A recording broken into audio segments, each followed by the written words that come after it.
Okay, Celine's back with us here. Let's talk about the valley forecast because it's kind of going to be a little bit of a roller coaster, maybe a kiddie roller coaster, right? Kind of up and then down. Exactly, and back up again a little bit in the middle of next week. Yeah, we're going to be upper 80s tomorrow. It's going to be hot, and then we're cooling back down to the 70s over the weekend. So yeah, right now looking at our sky camera at the Wells Fargo Tower, 70 degrees outside right now. We've gotten to the 80s earlier on today, low 80s though. Tomorrow we're anticipating upper 80s. So again, it's a little bit of a heat up. Also looking at our sky camera over in Vancouver at the Springs at the waterfront, also 70 degrees over there. And so temperatures across our map, mid 60s in Hillsborough, 63 degrees down in McMinnville, and then along the coast our temperatures in the low 50s in areas like Newport, 57 in Astoria at the moment. And so as we get into our Friday, which is also the last day of July, we're seeing temperatures in the upper 70s by noon. By the end of the day, we're going to see temperatures peaking in the upper 80s. So we are heating up tomorrow. And then again, like I said, that first weekend in August, we start to cool down a bit. So over the weekend, a cold front moves into our area, and that's going to bring us a cloudy Saturday.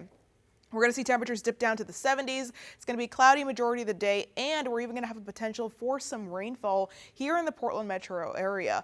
That said, it would be very light rainfall and pretty not impactful. Where we will for sure be seeing that rain, though, will be along the coast, especially the northern Oregon coast and southwest Washington on Saturday morning through the afternoon hours. Sunday, cloudy. We get some more sunshine later on into the day. We're really most likely going to remain dry, except for the coast. They could see some shower activity, but the main day for rainfall will be on Saturday, and again, that's primarily for the coast and southwest Washington. What we're also looking at is the fire weather watch too, and that's for central and eastern Oregon. Saturdays when that would go into effect, because we're going to see gusts over 30 miles per hour. And you'll see it here right now. As you can see, Friday, tomorrow, 6 p.m., we're a little breezy pretty much everywhere. 22 mile per hour wind speeds in Salem, 16 in Portland. But the Dalles, we're going to notice those wind speeds picking up at the 27 mile per hour range. And if you look south of the Dalles, we're seeing a lot of yellow and a lot of orange on that map. That means all those areas are also going to be seeing those stronger wind gusts, and those are the areas under that fire weather watch, which just means that we are seeing critical fire weather conditions that are forecasted to occur, which means that it could be escalated to a red flag warning, again, because of these conditions we're seeing. So that's Friday. We get to Saturday. By 9 a.m., we're seeing wind speeds around 31 miles per hour, and then by almost 2 o'clock, 37 mile per hour wind speeds in the Dalles. Other areas will be seeing wind speeds that strong as well, again, hence that fire weather watch that we're seeing. That paired with low humidity, of course, just adds fuel to the fires that we're already seeing. Right now, humidity is fine, obviously here in Portland, 53% humidity, but down south near Bend, this was much lower earlier this afternoon. Right now, Bend at 49% humidity, but you'll see other areas in eastern Oregon still seeing those low humidity levels. 27% in Burns, 34% in John Day.